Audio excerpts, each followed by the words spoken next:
know, it's kind of. Do you like who you are? He's sponsored by Polo, the brand Polo. Like he's the fucking guy, dude. How did we not become that kind of white? Someone actually said, yeah. I'm too dark. Bert Kreischer's back and he's bigger and redder than ever. Fresh off the Two Bears 5K event where Bert embarrassed himself in front of a live crowd, Tom and Bert are picking up where they left off, offering fresh insights into what it's like to be an out-of-shape middle-aged comedy millionaire with too much money on their hands and absolutely no sense of reality. I've been saying this for a while now, but it's more obvious than ever that Tom Segura has had enough of Bert's bullshit and checked out of the whole comedy podcasting grift completely. He recently revealed on JRE that he never intended to pursue a career in stand-up comedy and moved to LA to pursue his dream of being an actor.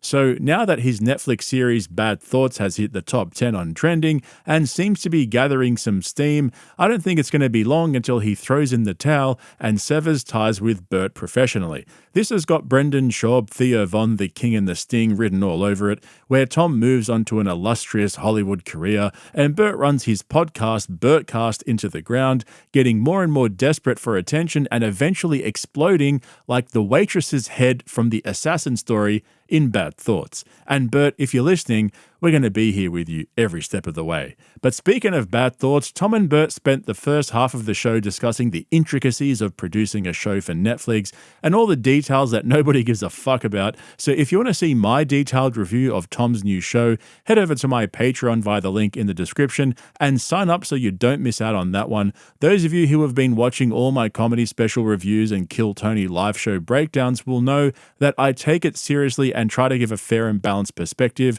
so you might actually be surprised on what I thought of Bad Thoughts. Also, I've finally started a second channel called Podcast Cringe Bites. I've already posted 2 videos on there, and I'm currently working on another one covering Brendan Schaub's embarrassing ejection from his son's baseball game. So check out the link in the description to my second channel because I'll be posting shorter videos over there that normally wouldn't make it onto this channel. The idea is to bring you guys more content throughout the week, so if you want more podcast cringe, then you'll definitely want to subscribe.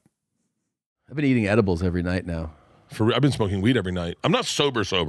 Like I don't think I ever have an attraction to being sober, but like not drinking has felt fucking really good these last 8 days. 8 days. You're almost time to get a coin. It ends in about 4 hours. Oh, it's over in 4 hours. I'm having a glass of our vodka. I'm getting on a plane. Tom, it's just flying, man. It's flying. Yeah, I know. We fly differently. We talked about that. I feel so good right now that I go, don't drink. Let's see how long I can not drink on the flight. And that way I'll minimize my drinking. But then we're going to Chicago for a bottle takeover, right? Or for a bar takeover. I'm going to drink in Chicago. I want, by the way, I'm also eating clean. I'm eating good. The amount of shit these guys take to get through their daily lives is seriously out of control. We all know people like this. I remember I had a friend who had a pill for everything, to relax, to party, to sleep, to exercise, to wake up, to work. But I've never heard someone openly admitting that their drinking problem is due to self-medicating their fear of flying and then in the next breath claim that they just like to party and then say how good they feel when they don't drink and when they're eating well, while at the same time counting down the hours until their next drink. And Tom's just sitting across from him nodding in agreement, waiting for the podcast to end so he can get back in his new Ferrari and get the fuck out of there. However, there's a fierce battle going on between Bert Kreischer and Brendan Schaub over who can have the most delusional flex. I talked about this on my Bites channel, how Bert will do some classic celebrity douchebag move and then brag about it on his podcast. Your boy Bupper does the same. Just this morning he was complaining about the baseball dad who leaked the footage of him getting ejected, but then had his producers pull a still frame from the video showing him towering over the umpire so he could flex about how jacked he is. These guys have absolutely no moral compass when it comes to reading the room and knowing when to hide something or when to brag about it. Wait, do you pay your own bills? There's a portal that I sign into and approve of certain bills that go out. Leanne does that for us. Yeah, I figured. Yeah, I've never paid a bill in my life. I also figured that. I've never The last time I paid a bill, you could write checks. Seriously? Yeah. So you have no idea like how any of it works for you? None. None. I actually said to someone recently, I was like, and they were like, don't you and Tom like have same amount of money? And I was like, not really. He has more money than I do. But like, I mean, I guess in apples and oranges, it's not apples and oranges. It's apples and like pears. And they go, and like, well, it's not like I have no money. No. But like, they go, but how can I go, well, Tom knows how much money. I go, Tom's aware of how much money he has coming in. So what I do is I just don't spend because I'm terrified all the time. So I live in a place of fear because I don't want to deal with it. So like that's where I am. So I don't spend because I'm terrified that I don't have any money coming in that month. And they're like, you do? And I was like, I know, but I think if I was more aware of what was coming in, I might spend more. I got you. Yeah, I understand. So in a weird way to protect myself, I just keep myself unaware. Why are two comedians sitting in a studio across from each other, one of them sitting on a couch with his legs crossed discussing their spending habits? And why is Bert's face so fucking red? Can everyone not see that he's slowly dying? It looked like he just received an email about a bill on his phone, so he thought he'd start bragging about how he's never paid a bill in his life. This is what two of the top-selling comedians in the world think passes as content these days. As usual, though, it got worse. I have a joke. I don't know what the joke is really per se, but in it, it's that Leanne has always bought our cars. So when we look at cars, like I run them by Leanne and then she's like, no or yes. Leanne's always been the final decision on every car. And there was a guy in the audience that couldn't believe it. He was like, bullshit. Yeah. And he was like, what kind of car do you have now? I know that it's like I can tell you how much it costs, and I know it's the nice one, it's the big one. Yeah. But S or C, it's an S or a C, it's not E, but it's the big one, but I don't know the number. Yeah, it's an like S-Class. I really don't know the number. Yeah. Yeah, I've seen it. It's nice. It's really nice. Yeah. I love that car. Sedan. It's comfortable. Yeah. It's not like too ostentatious. It's like, but it's a beautiful car. It's great. Looks like I sell real estate in Beverly Hills, but whatever. You look like a Persian guy, but it's yeah, because it's white. I shouldn't have got white. Like I care more about the color of my car. But you like white. You had a white I've truck. always had white cars. I've always had white cars. Yeah. It's like I your love white cars. extension of your like racial beliefs. Yeah. Yeah. Oh, I wasn't listening. God damn it. What did you say? Nothing. Yeah. No, I'm saying it just fits you perfectly. Can someone take Bert's phone off him? Like, fuck, what are we doing here, B? Talking about an S-Class Mercedes as if it's a reliable runaround car is crazy. At least Tom keeps his mouth shut these days about his growing supercar collection, unless he's in the comfort of Joe Rogan's studio being guarded by SEAL Team 6. The paws can't get to him there. But this next bit started out as a moment of self-reflection and realization and quickly turned into a Bert Kreischer classic moment. Oh, and I got a question for all you Americans watching this right after the clip. You know, I might be in a parallel universe. If I had never met Leanne, I might be a shrewd businessman. Yeah? I think Leanne just took over everything so easily that I was like, great. Yeah. Cool. I'd rather never open an envelope. I haven't opened mail.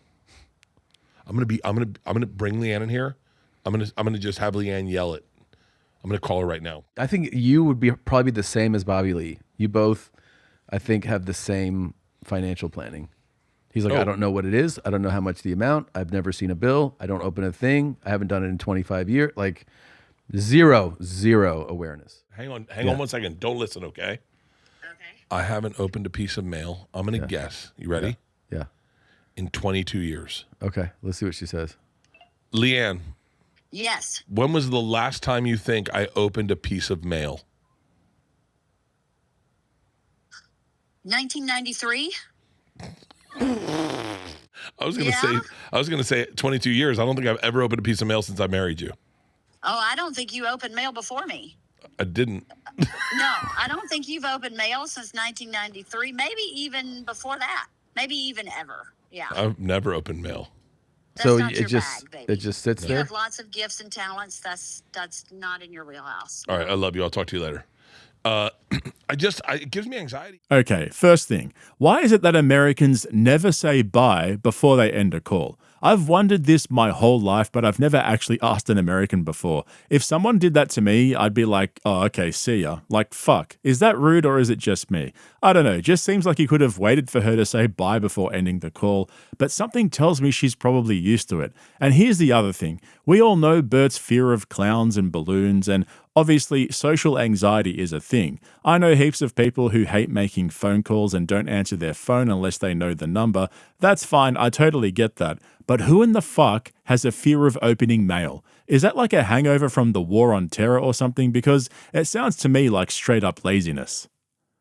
I'm not a good, like, I've f***ed up a lot with money because of my anxieties of mail and whatnot. Mm-hmm. But the second I met Leanne, smooth sailing. That's cool. It's good that you both have your role in that for sure. Yeah.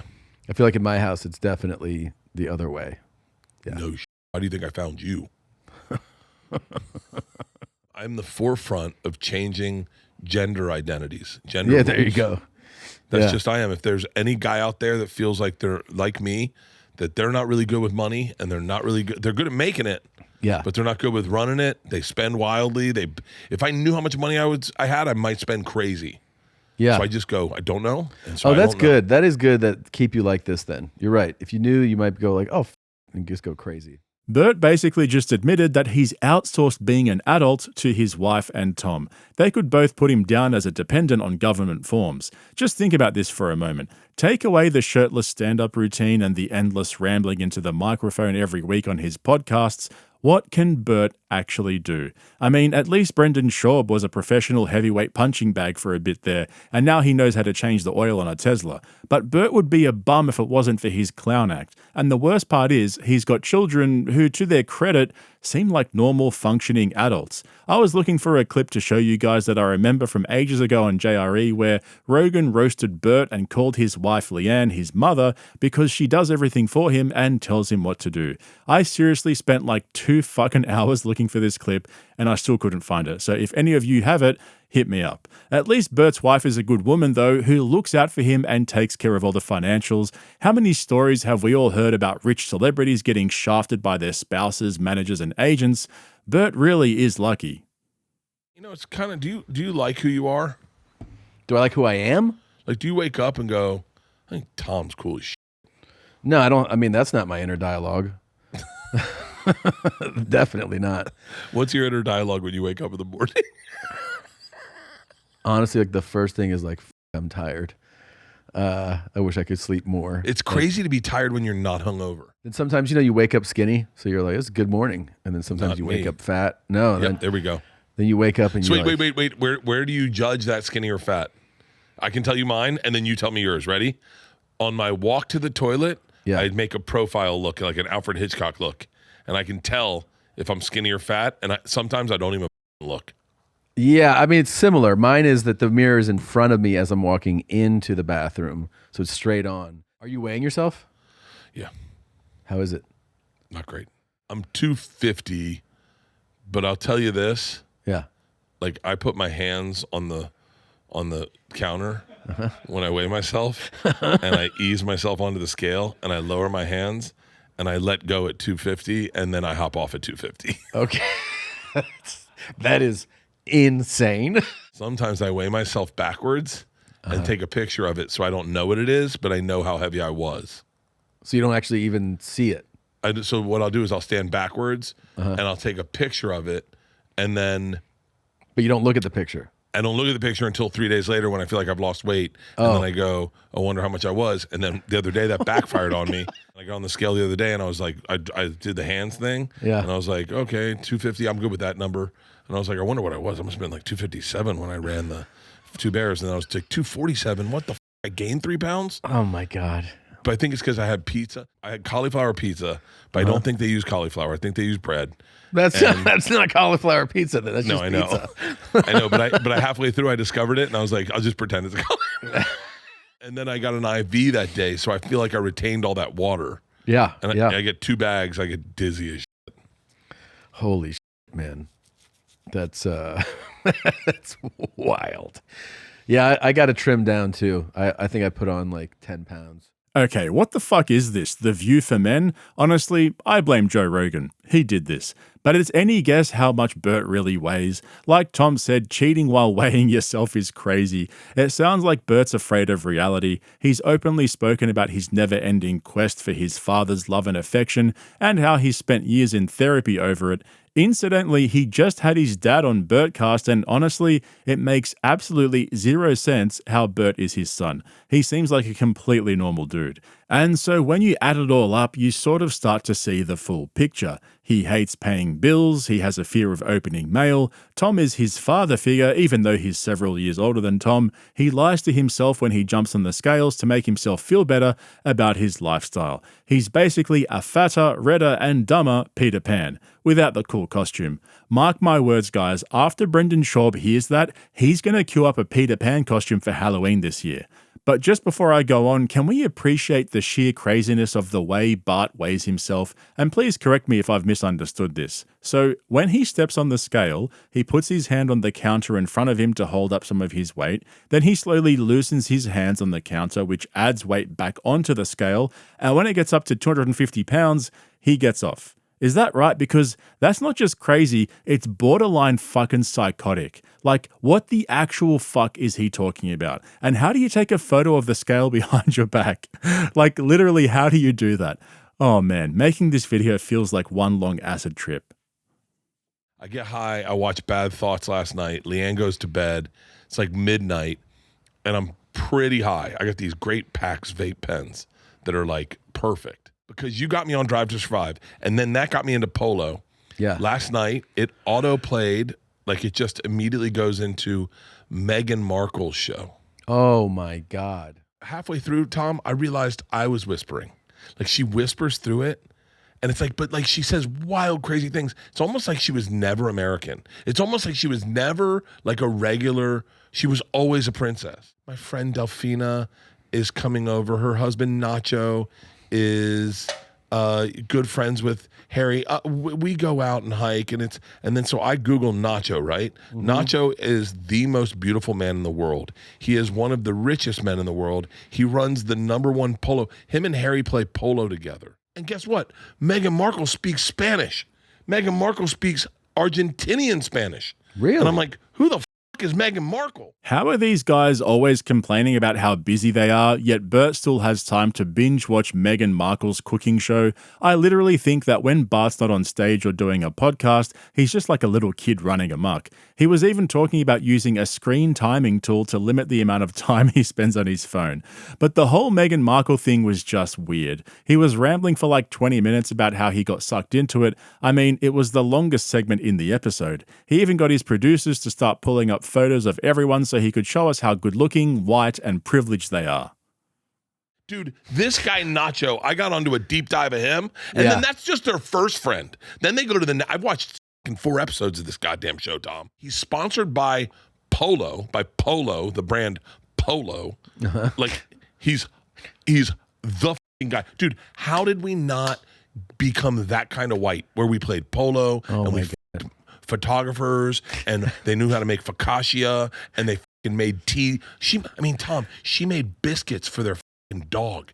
She made biscuits for their fucking dog. Are you going to make me watch this show? She makes these ice cubes with flowers inside them. She goes, dude, she made a fucking mimosa that I swear to God I will make. She freezes orange juice into cubes that look like flowers, then puts them in the drink, puts them in the freezer, and then when her friends come over, she pulls it out and pours champagne on top of them. Let me tell you something. Meghan Markle could get in my pants tomorrow. She made tea bags for her friend to take home so that she could make tea later. And then Meghan Markle's like, I've been making tea my whole life. And I can't tell if she's lying or not. Oh, right. I can't. Where's the black part of Meghan Markle? Like, isn't she black?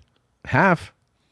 I don't know black people to make biscuits for their dog. I'm just saying that. Like, it's not been a thing in black culture. Like, we make biscuits for our dog, or we leave tea bags for our friends. The only thing, she can't dance. That's very disappointing. Well, it makes me think like, okay, if you're black and you can't dance, maybe you spend your time cutting ribbons.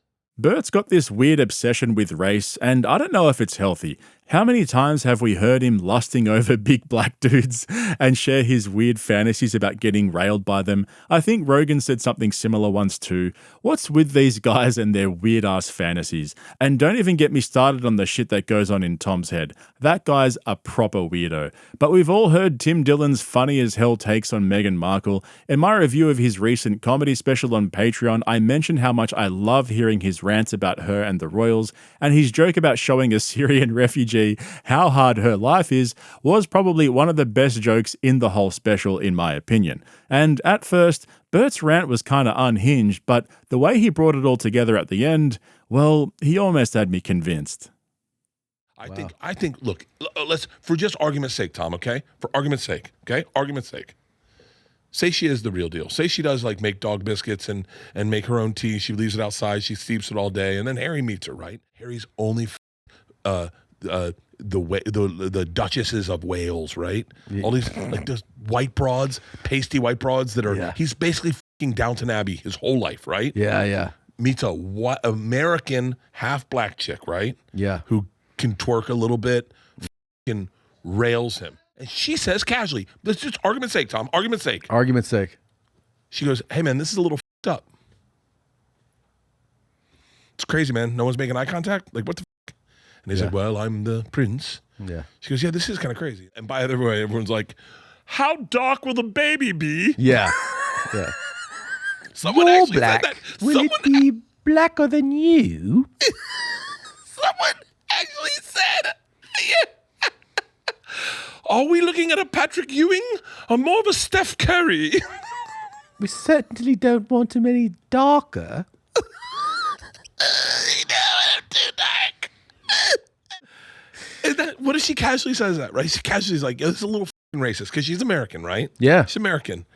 And then the whole world turns on her because Harry can't get his brother to be on his side. What if she's not the bad person in this? All right, guys, soft pitch. And I know a lot of you won't agree with this, but fuck it, hear me out at least. I think that was funnier than anything Bert said in his Lucky special. If he cleaned that up, got rid of all the squealing and shit, kept his shirt on and turned the energy down a few notches from his usual stand-up energy, I think he could be funny. Now, let's not get crazy. We all know he's a hack, but he does have his moments. And I think his take on Meghan Markle has legs. Well, maybe 5 years ago. But hey, let's cut him some slack. Rogan's been doing the same jokes for 5 years as well. The thing is, though, one thing I've noticed about comedians like Bert, and this goes for Tim Dillon as well, they're always funnier on their podcasts than they are on stage. How many times have you pissed yourself laughing listening to Tim Dillon ranting on his podcast and then tuned into his comedy special and been disappointed?